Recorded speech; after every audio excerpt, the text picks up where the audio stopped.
اللہ تبارک و تعالی نے قرآن مجید میں فرمایا کہ وَأَتِمُّوا الْحَجَّ وَالْعُمْرَةَ لِلَّهِ، فرمایا حج اور عمرہ پورا کرو اللہ کی رضا کے لیے، محض اپنے رب کو راضی کرنے کے لیے، اس کی خوشنودی حاصل کرنے کے لیے، اس کی رضا کو پانے کے لیے حج اور عمرہ کرو۔ ظاہر ہے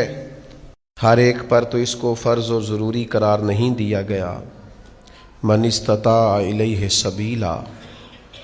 یہ اسی کے لیے ہے جس کو اللہ تعالیٰ اس رستے کی وسعت اور استطاعت عطا کرے۔ باقی جس شخص کے پاس طاقت ہو، وسعت ہو، وقت ہو،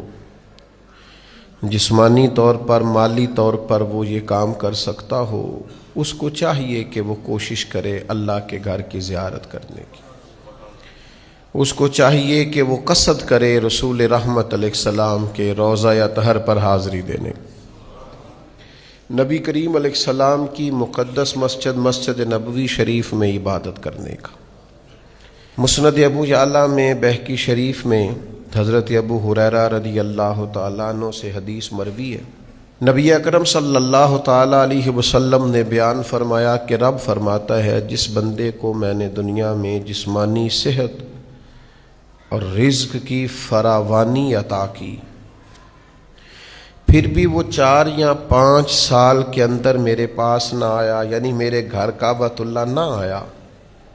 تو رب فرماتا ہے بندہ بڑا محروم ہے۔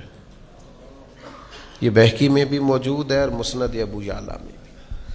اللہ نے وسعت دی ہے، اگرچہ علماء نے لکھا ہے کہ یہ وجوبی حکم نہیں ہے، چونکہ حج صرف زندگی میں ایک بار ہی فرض ہے، لیکن اگر